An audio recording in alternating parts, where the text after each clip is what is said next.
Okay, we have our 30-second warning. 30 seconds and we will start class. Wow, 26 minutes.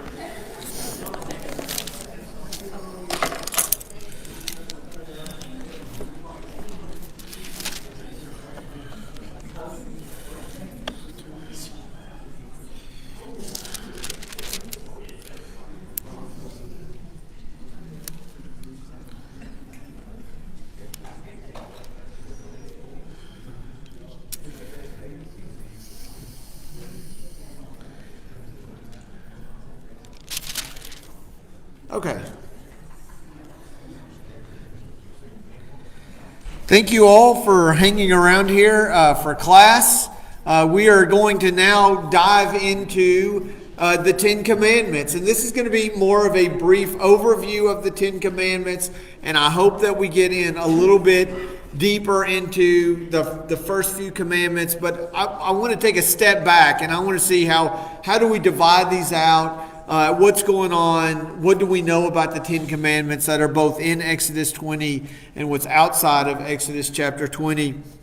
And we'll see a few things. First off, I do want to note that these commands were given not only after grace was given to the people, but also after the people had agreed to be in covenant with God. God didn't just come up and say, okay, here's the rules. If you look back in Exodus 19, this will only take a second. And verse 8 of chapter 19 says, all the people responded after Moses had gone back and said, hey, do you agree to be a part of the covenant?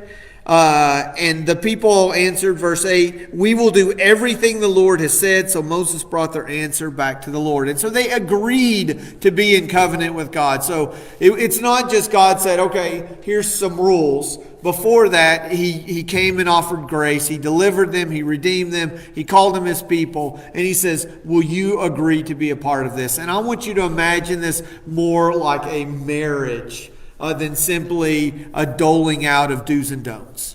Okay, he said, will you be in covenant with me? And a covenant is different than a contract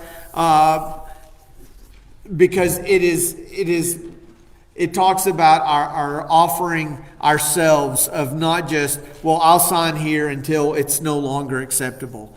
But both the contract and the covenant are the same in that there is an agreement that is made by both parties. Okay. And this happens all the time. You do this every single day. You have a contract, and I guess you could argue that you in some ways are in covenant with dozens of people every day. You are in covenant or in contract with the person who's taking your order at the McDonald's drive-thru, right? Okay, because there's this contract.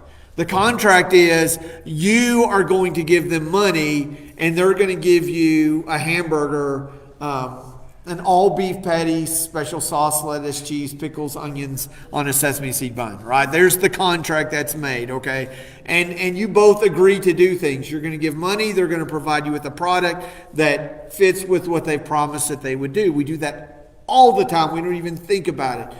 But here, this is a covenant with God, and it's not just about eating a burger. It's not about exchanging money. It's about being in relationship. Not occasional relationship, not a friend relationship, not a master-slave relationship. This, in a lot of ways, is like a marriage.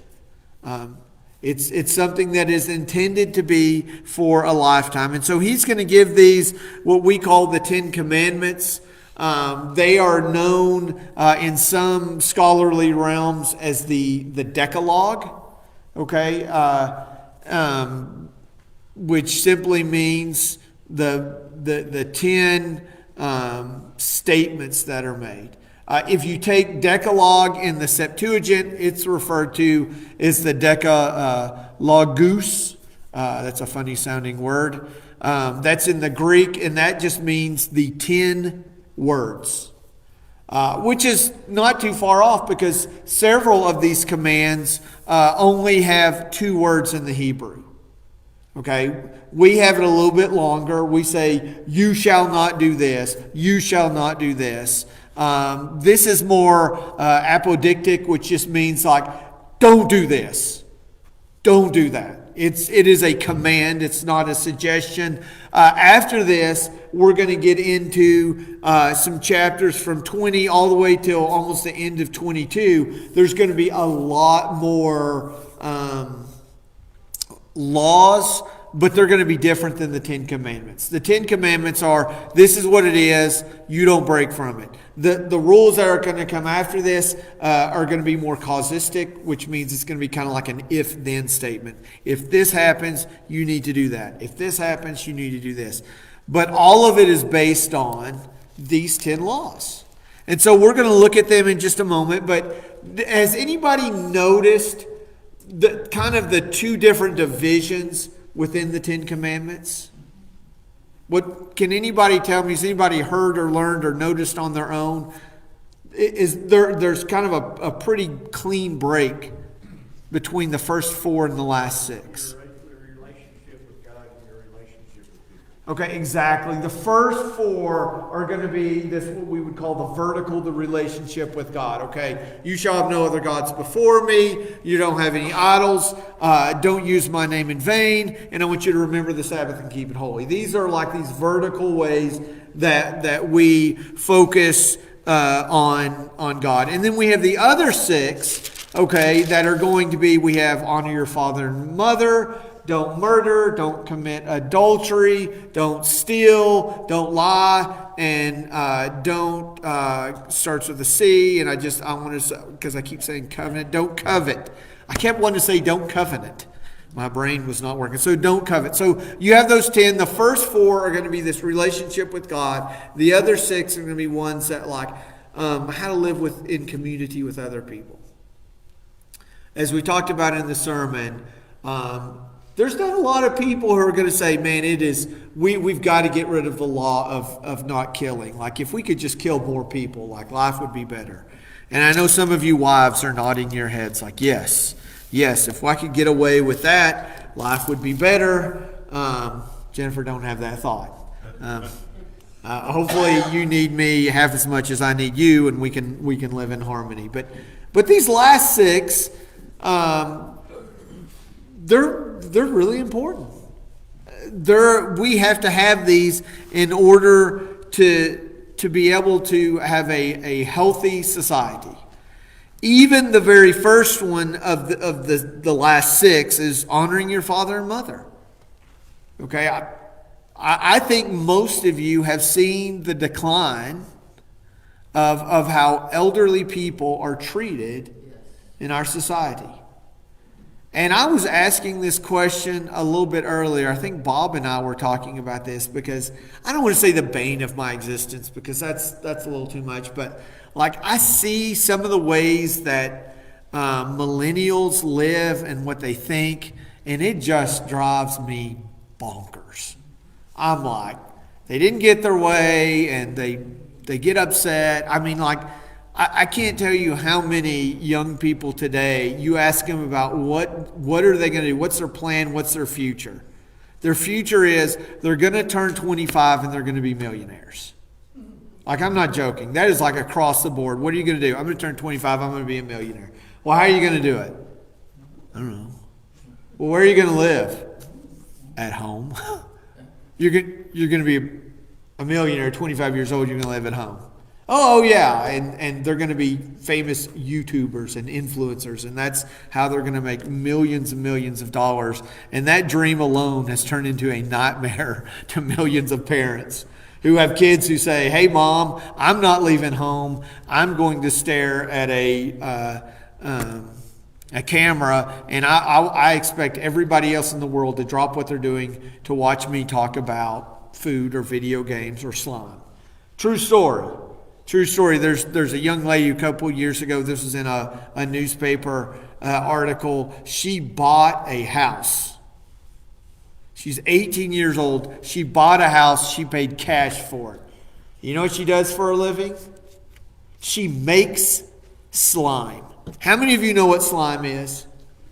Some of you know, if you have a child or a grandchild under the age of 10, then you know exactly what slime is. It involves baking soda and glue and contact solution, right?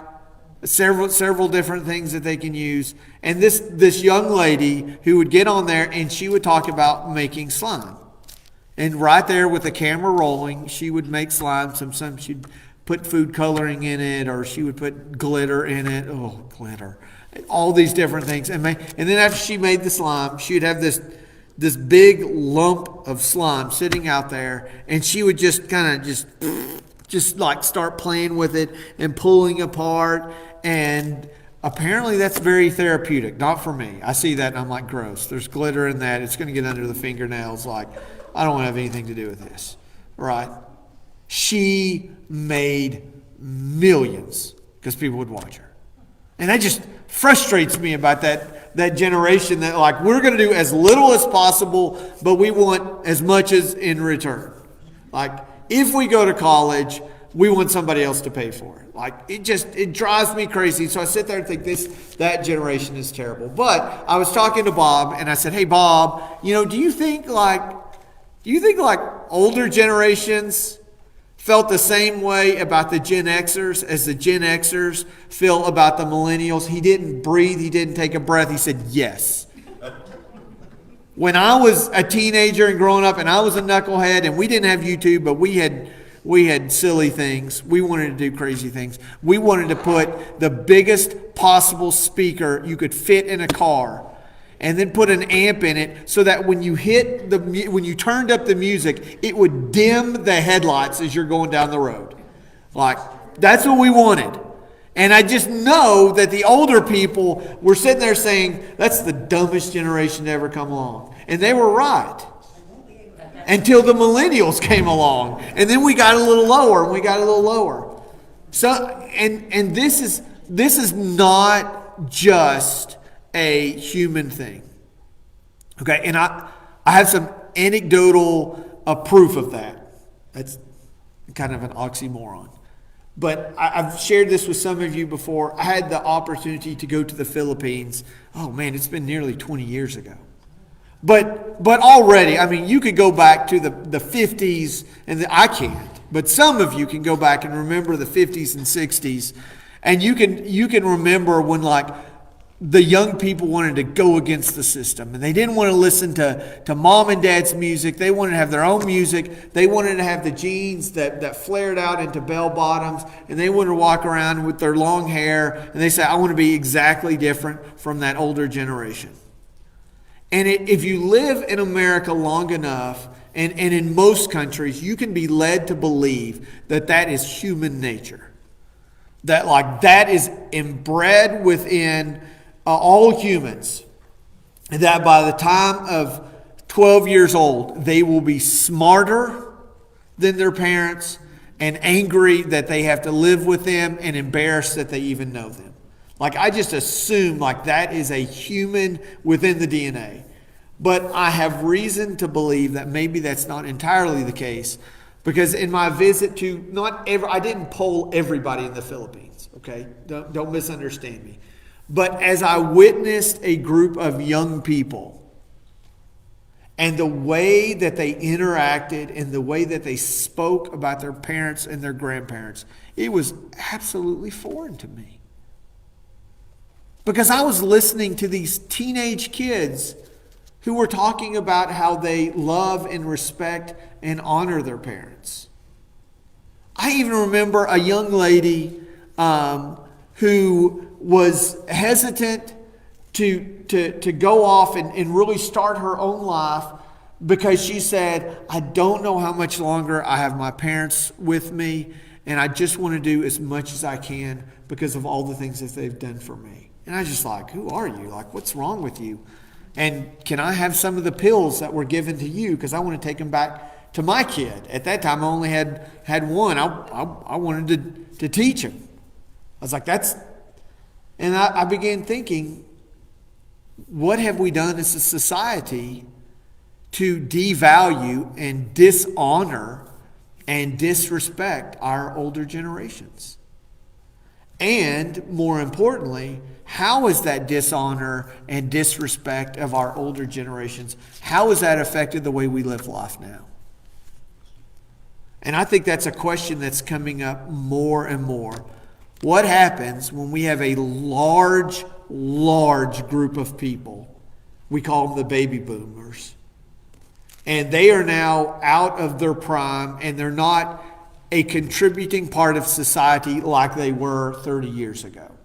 And all of a sudden, they're retiring. What do we do with these people? And you can talk about how it's affected our economy, and how do we pay retirement for all these people, and can we get rid of these people, and why it just flew past through New Mexico. You probably might not have caught this. Assisted suicide is now a thing. Just flew underneath there. We're talking about marijuana getting passed, and now this is something that you can do. Would we be better off if we began euthanizing people who are past their prime and they can't contribute and they're taking away from what I want? And so if we could reduce that number, then Social Security would be in a lot better shape. Is that? Yes, sir. What's that? Soylent Green. Soylent Green. Yes. Oh, okay. You don't get it, do you? I don't. I've not seen Soylent Green. Charlton. Oh, okay. So that had to be a little bit older movie. Is that before he was Moses, or? Yeah, probably.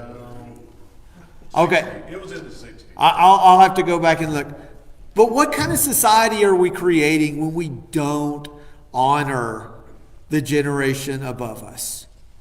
What happens to a society? And I was just reading earlier about what happens to a society when people who are living in it are not grateful and gracious to the people who helped create it.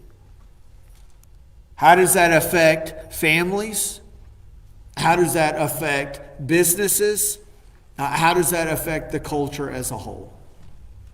And even though there's a lot of people who would say, they're not that really important, there will come a time in their life when they are that older generation and they're going to think, but wait, what happens to me? God understood this thousands of years, way before America was a blip on the radar, before we even believed as a human race that there was an Americas.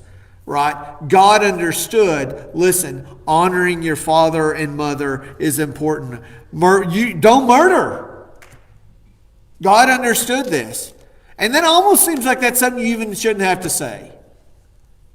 But God understood the culture and the society, not only of what it was like then, but also what it's like today. Why is this unhealthy? I don't even think I need to go into that, why we shouldn't murder. But let's get into one that people might push back a little bit on. What about don't commit adultery? There are people outside who would say, it's not a big deal. I don't know that they'd go so far to say polygamy, but they'd say, marriage is not a valued institution. We don't even need to do it. And if we do it, it's only until it's no longer acceptable for me, and then I'm gonna bolt. And so I do want to take a half second and stop and say this. Okay. Grace came first, right?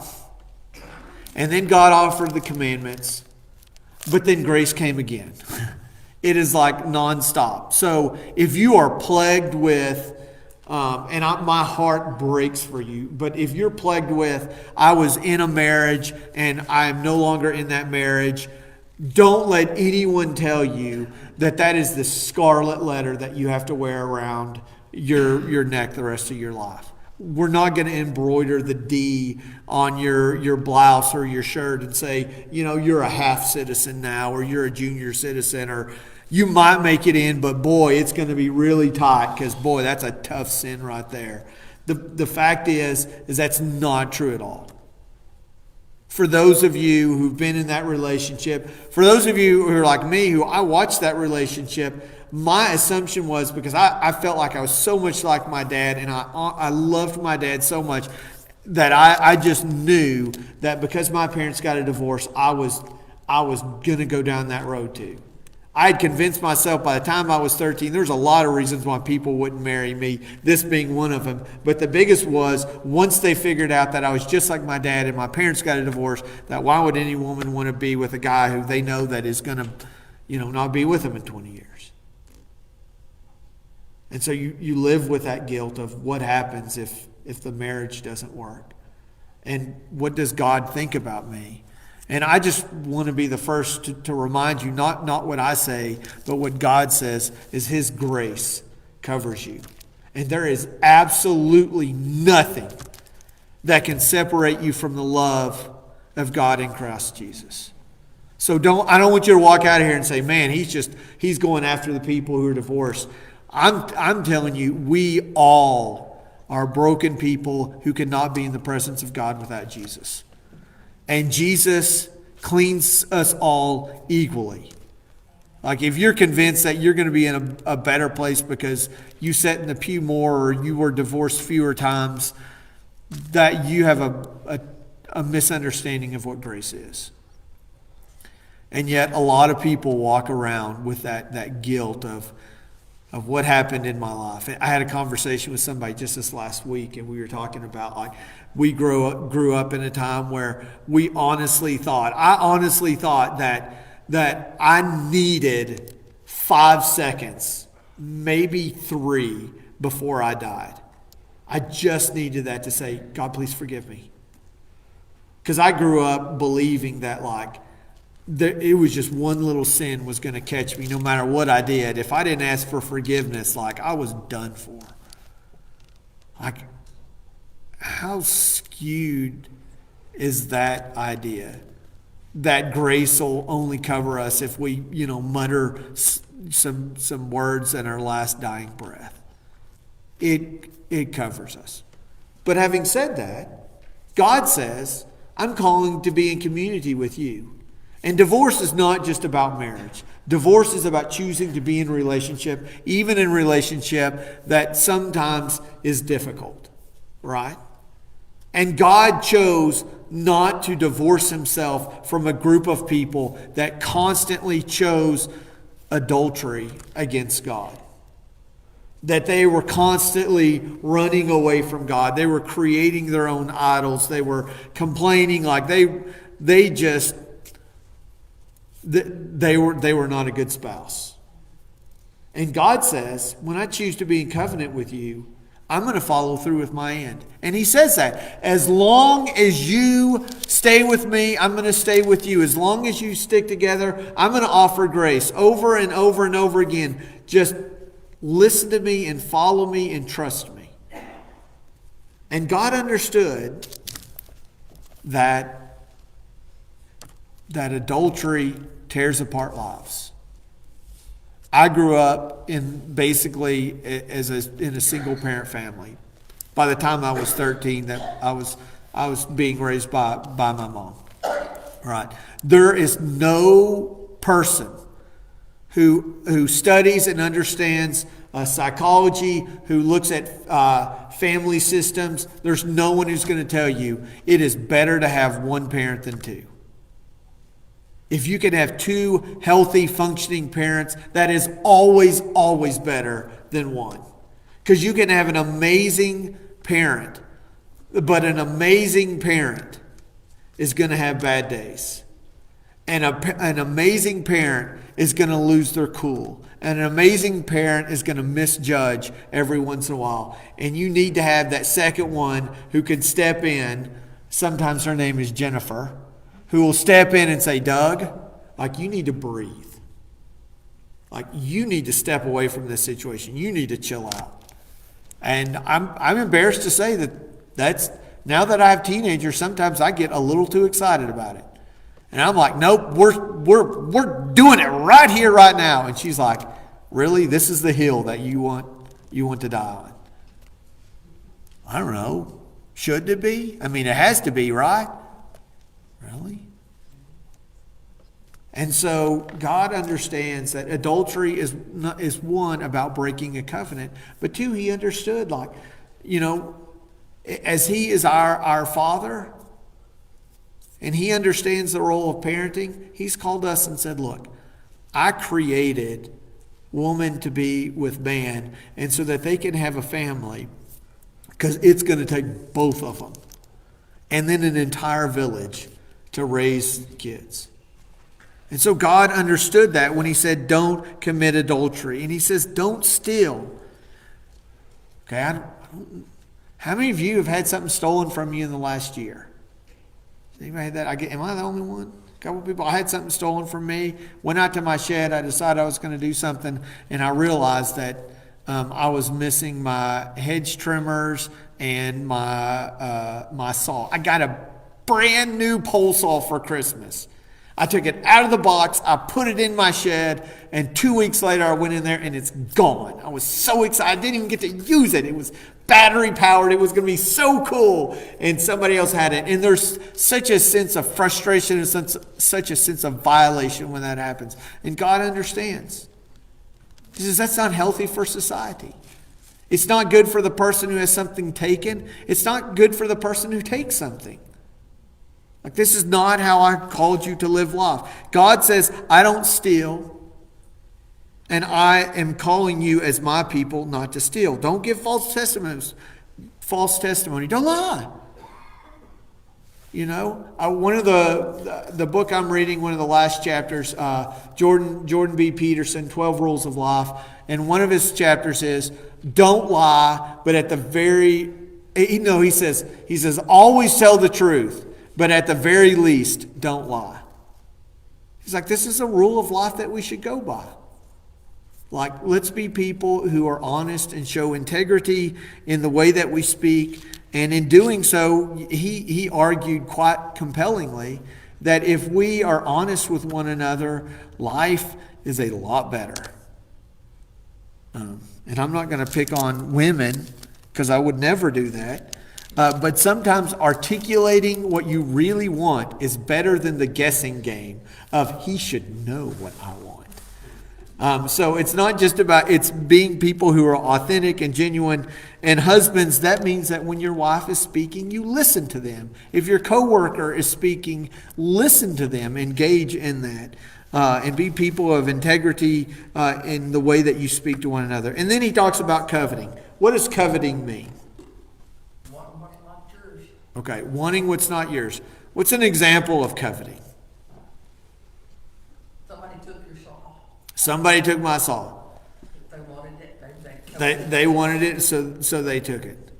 Can you covet without using your hands? Yes. Give me an example of coveting, like without an action, without a physical action. It's your thoughts. Okay, it's your thoughts.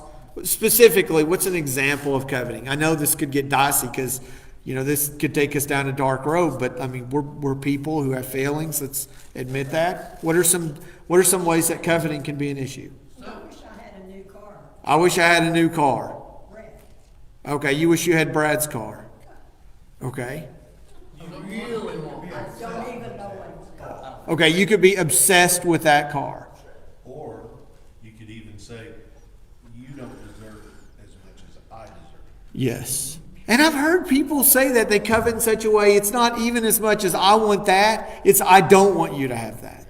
They don't deserve that. Okay, I'm not saying that I deserve that award, but that person doesn't deserve that award. What places can that take you? Where does that lead you? Coveting is not simply saying, man, Lynn has a really awesome welder. I would love to have a welder like that. Or to say, Ida is really great with finances. I wish I could be a good accountant like Ida is. I mean, she does taxes for all these people. I can barely do my own taxes. I would love, that's not coveting. Okay? Now, if I break into Lynn's shop and I take his welder, that's coveting. If I stay up at night and say, I really want that, that's what I need to have, I've got to have that, that's coveting. If I say, I don't want I to have that. She doesn't deserve it. I would be better with it. That's coveting. Sometimes coveting doesn't even necessarily include another person. Okay? I spent, I got a truck in 2001. Sweet Chevy Silverado 1500. Just loved it. You guys probably saw it because I kept it until Wyatt turned 16. And with great pride, I handed that truck that I had taken care of down to my son. And I just loved that truck. I had it for like 18 years. I mean, it was a truck, so it had dents, but I mean, everything was working on it, everything. That kid got a hold of that thing, and he did in 24 months what I couldn't do in 18 years. I mean, we got done with that thing, and it wasn't even worth a shotgun slug to shoot that thing. And I thought, I can't wait, because as soon as I get rid of that truck, I'm going to get me a new truck, and I'm going to get me a better truck, and it's going to be awesome. I'm not saying I don't want somebody else to have that truck. I'm not looking specifically at Stan Hass and say, I really want Stan's truck. But what I'm saying is, I would really like to have this. There's a new truck coming out in 2024. You can look this up later on. It's called a GMC Hummer EV2. It's battery powered. It is just awesome. It's just a sweet, and like I keep looking at that truck. I was like, I'm gonna get me one of those. What can I do to get me one of those? I can't get one of those. Man, I don't know. I'd have to sell all 3 kids to try to get one of those things. And the going rate for one of them right now is not real high. But I know that's a different, right? Like, but you start thinking about, I want to have that thing. I've shared this story with you before, but I want to share it real quickly. I grew up going to a private school, which I'm really thankful for. I got to go to the private school because my mom chose to take her master's degree over to this private school where she earned a sweet $14,000 a year, which even in the 90s was like pretty low, especially for raising 3 kids. Right? My dad was a police officer, so we were not rolling in the money at all. But they made that sacrifice so that I would be able to have an education and be around people who could help bring me closer to Jesus.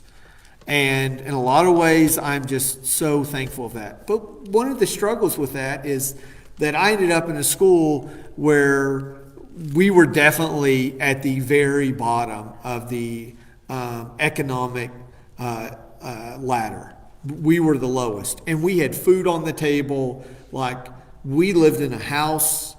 Like, I mean, it wasn't a big house, but like, we were never homeless. We were never hungry. Okay, but I was around kids who literally, the parents drove Porsches and Mercedes and BMWs to school. We drove to school in the 1985 Dodge Caravan with the fake wood on the side. I don't know why somebody thought, wouldn't it be cool if we pretended like a car was made out of wood? But they did. And so we had that, and we had literally the gold tinted running boards. It was the ugliest car, and I hated going up there because I hated watching my friends get out of the Porsche 911. The ugliest car ever made, but it was a Porsche. It was German engineered. I was in love with Porsches, and I can't believe I'm getting out of a Dodge Caravan. Right? I can remember walking into the school. I can remember all the kids at that time. It was polo shirts and Gerbeau jeans and all that stuff. Not only did we not have the nice clothes, we didn't have the new clothes. I was the youngest of 3, and so I literally got the hand-me-downs. And I joked about this a few weeks ago, but my next oldest brother he was a little bit wider, and I was just super, super skinny. And so in order for his pants to remotely fit around me, it literally meant like my jeans were like this, too much short. I mean, it was embarrassing. We had a kid who would go around and he would pull your tag and he would tell everybody the name of the maker you were wearing of your shirt. Like, it was just, and to me, it was just humiliating. And my senior year came around, and you've heard the story, so I'll go through it quickly, but this is when I was talking about or reading about coveting. It immediately took me to this story. My dad's mom, Grandma Crum, had loved us, and she set aside money for us to get a new car when we graduated from high school. And the rule was is that we got it a little bit early, right? So we got to drive it around like the last month or so of our senior year. And so I'd picked out a car. It was a Ford Mustang. It was 94. It was the new body style. It's also the ugliest body style that Ford ever made. But back then, like, it was a Ford Mustang. And we couldn't get the V8, but I got the V6, and I was so fired up. I got to order it. Like, I got to say, here's what I want. I didn't get everything I wanted because I wanted the big engine, but I got to say, here's the color that I want and all this stuff. And they literally, Ford took an extra long time for it to come in. They said 4 to 6 weeks. And so, I have my calendar circled at, I'm counting day 4 weeks. That's 28 days. And 4 weeks came by, I wasn't ready. 5 didn't come by, 6 didn't come by, 12 weeks later. It took 12, that's how long it took. And I was calling every day. So not only did they decide to take a really long, I'll hold that off. So I get this Ford Mustang. Like, I'm so excited. So now all of a sudden, okay, it's not a Mercedes or BMW, but it's a brand new Ford Mustang. And I could not wait to go to school with it. I coveted that thing. I could tell you everything there was to know, horsepower, torque, anything there was to know about it, like how long the antenna was. Like, I knew everything about this, right? It came in, I picked it up on a Friday. I drove around on Friday. I convinced my mom to let me clean out enough of the garage so I could park it in there, and the Dodge Caravan stayed outside. And I literally remember 2 things of that Friday night. One of the things was I got out the car manual and I read it. Like, there was not a teacher in the last 4 years that could have convinced me to read any book, but I was reading a car manual. I knew when to shift. I knew everything about that. And then I remember finding an old baby diaper, cloth diaper, and I remember wiping that thing down. And I was in love with that thing, and I knew it was going to change my life. Oh, I could not wait till I drove up on Monday in my new car, and I just knew all the girls. Oh, Doug, you're so wonderful. I just knew. And that's the second day I had it was Saturday, and I drove it. It had 80 miles on it. And I'm driving home. I'm about a mile away from home, and it clunks, sputters, and the check engine light comes on. 2 days old, 80 miles on it. I had wanted that thing so bad. I just knew it was I coveted that thing. I would have given up anything for that car.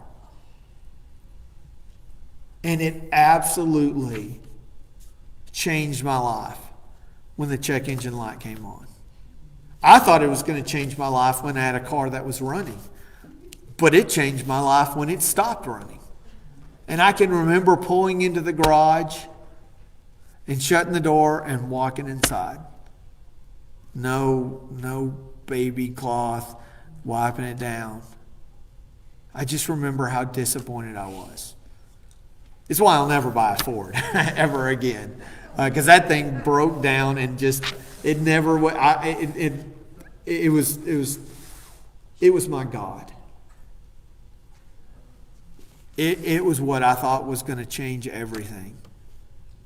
And in a lot of ways it did. It was one of those things that helped me believe that, you know what, the things that you have and the things that you wear and the things that you drive and the places where you live, like, that's just stuff. And it's going to tear, it's going to break down, it's going to quit, the engine's going to stop working, the roof is going to leak, the fat is going to go out of style. Like, there's only one thing that really matters. One thing, I don't think I've ever thought about this, but when Scotty was talking this morning, he was talking about, having peace. And he said, if there's anyone I want to have peace with, it's with God. And I thought, I don't ever think I've really thought about that. Like, the one thing I want to have is peace with God more than anyone else. And I know what I say. If Mom ain't happy, no one's happy. But really, ultimately, what God calls us is to have peace with him. And the way that we do it is the way that we live our lives and the way that we trust in him and the way that we obey him. And that happens in the way that we follow the rules, the laws, and the commands that he's called us to live by. These things that we call the 10 Commandments are ways that God reveals himself to us. It's not just, here's how I want you to live. It's this is how I treat you. Okay? This is how I love you. This is why I ask you to put me first, because I've put you first. Because I've made that sacrifice. Okay, this is how that I call you not to be people who lie and steal and murder, because that's not who I am. And I want you to come in relationship with me. And in order for you to do that, you need to seek me with all your heart. And so as we're going to look in greater detail, obviously not today because we're out of time, but as we look into greater detail into the 10 Commandments in the coming weeks, I know, it took 12 weeks to get to Exodus chapter 20, and we're going to land here for a few more weeks before we move on. I think it's worth spending that time in here. But I want you to be thinking about what does it mean to be in covenant with God? And why would he call me to live a different and arguably more radical way than what my neighbors choose to live? And why would he do that? And what does that mean for me? My prayer is that you're not going to see this as, oh, great, here we've got a list of 10 rules. But how can I come to know God better through looking at these? And that's my prayer for each one of you. Let's close out in prayer, and then we'll be dismissed. Father God, I thank you for being a God who calls us to be in relationship with you. You have won the battle, and yet you still look down on us and call us to be with you and to be in relationship with you, to be on your side and on your team. And Lord, we know that there's people, some in here and some outside these walls, that are really struggling with life. And have a great misunderstanding of who you are. And so, Lord, I just pray that the way that we live, the way that we have faith, the way that we live in this difficult time is an opportunity to show the rest of this world exactly who Jesus is and what he calls us to. Lord, I'm just overly thankful for the grace that you've given to us. And Lord, as we look at these 10 Commandments, may it not be about works and things we have to do, but instead an understanding to know you better.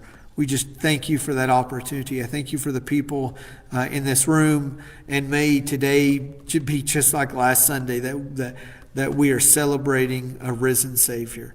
And I thank you for the men and women in this room who have shown that to me and who will continue to exhibit that throughout the years. May you be glorified through all that we do. It's in Jesus' name that I pray. Amen.